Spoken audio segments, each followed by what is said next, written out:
Cousin marriage کے خلاف میں نے بہت ویڈیوز کی، کئی لوگوں کو بہت برا بھی لگا. یہ ایک پریکٹیکل بات ہے اور ہماری سوسائٹی کی بہت بہت کرونک پرابلم ہے، لیکن اس کو بھی ہم نیرو ڈاؤن کرتے ہیں. کزن میرج ہوگی ایک براڈر، اور بالکل آپ خطرناک کزن میرج پہ آ جاتے ہیں. اور وہ کزن میرج ہوتی ہے جس کا چلنے کا چانس صرف 10% ہوتا ہے. آپ کے پھپھو اور ماموں والا رشتہ. تقریباً ہر کسی فیملی میں ماموں تو کسی نہ کسی کا فیورٹ ہوتا ہی ہے. اور اس طرح اگر نندیں بھی چھوٹی ہوں تو وہ بھی بھائی کے بچوں کو بہت کھلاتی ہے اور بہت آنا جانا ہوتا ہے. لیکن وہی رشتہ جب آگے رشتہ داری میں بدل جاتا ہے تو سمجھئے کہ ڈبل کوبرا رشتہ بن جاتا ہے. کیونکہ وہی آپ فرض کریں کہ لڑکے کا ماموں ہے جو اس کو ایک سیکنڈ فادر فگر ہی بن کے ملا ہے، وہ ایک دم ایک فادر ان لا بن جاتا ہے اور ریسٹرکٹیو چیز آ جاتی ہے. اور پھپھی جو شاید اگر چھوٹی بھی ہو تو اس نے بالکل ایک ٹوائز کی طرح آپ کو کھلایا ہوتا ہے، وہ مدر ان لا کے روپ میں آ جاتی ہے. اب کیونکہ یہ بہن بھائیوں کے رشتے اتنے کلوز ہوتے ہیں، میرج میں غلطیاں ضرور ہوتی ہیں، کبھی ہسبینڈ سے ہو جاتی ہیں، کبھی وائف سے ہو جاتی ہے. It's very very normal.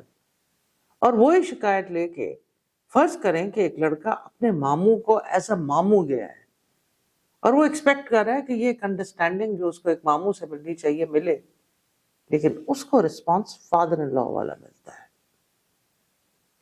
جو بہت ڈفرنٹ ہوتا ہے جیسے وہ ایکسپیکٹ کر رہا ہے. اور اگر لڑکی ایک شکایت لے کے جاتی ہے اور ان کے ماں باپ بھی انوالو ہو جاتے ہیں، وہ ماں بھائی کے پاس جاتی ہے کہ یہ تمہاری بیٹی نے کیا ہے، تو اس کا ریاکشن بہت برا ہوگا، جس سے بیٹے کو بھی ڈس اپوائنٹمنٹ ہوگی اور ماں کو بھی ہوگی کہ میرے بھائی کو کیا ہو گیا، یہ سینسبلی کیوں نہیں سوچ رہا. اور اسی طرح اگر بھائی بہن کے پاس جائے گا اور اس کو کہے گا کہ تمہاری بیٹی نے یہ کیا ہے، تو وہ کہے گی کیوں کیا ہے؟ کیونکہ وہ اس وقت اپنے لڑکے کی ماں بن کے سوچ رہی ہوگی. اور ہم اتنے ٹکراؤ کر جائیں گے، اتنے خوبصورت رشتوں کو توڑیں گے بیٹھ کے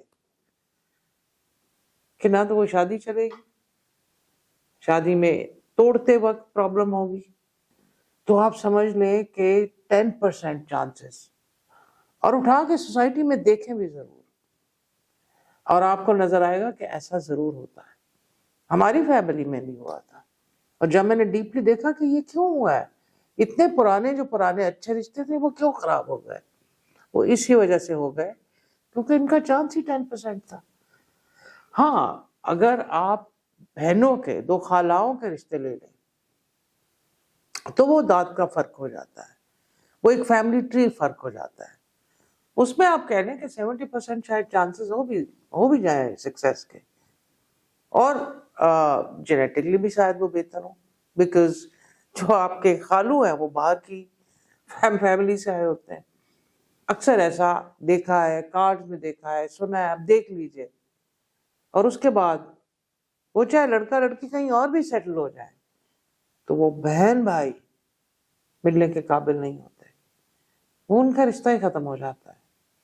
حالانکہ ہو سکتا ہے کہ ان کے بچے بھی کامن ہوں اور وہ کامن گرینڈ پیرنٹس بھی ہوں، لیکن وہ جو محبت بچپن کی ان بہن بھائیوں کی ہوتی ہے وہ ختم ہو جاتی ہے، وہ کرش ہو جاتی ہے. بی ویری کیئرفل کہ ان رشتوں کو کرش نہ کریں. It's too much of psychological communication, خراب ہو جاتی ہے، زہر کی طرح پھیل جاتا ہے، مت کریں.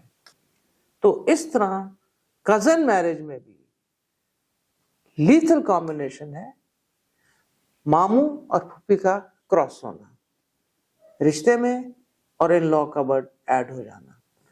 کیئرفل رہیے.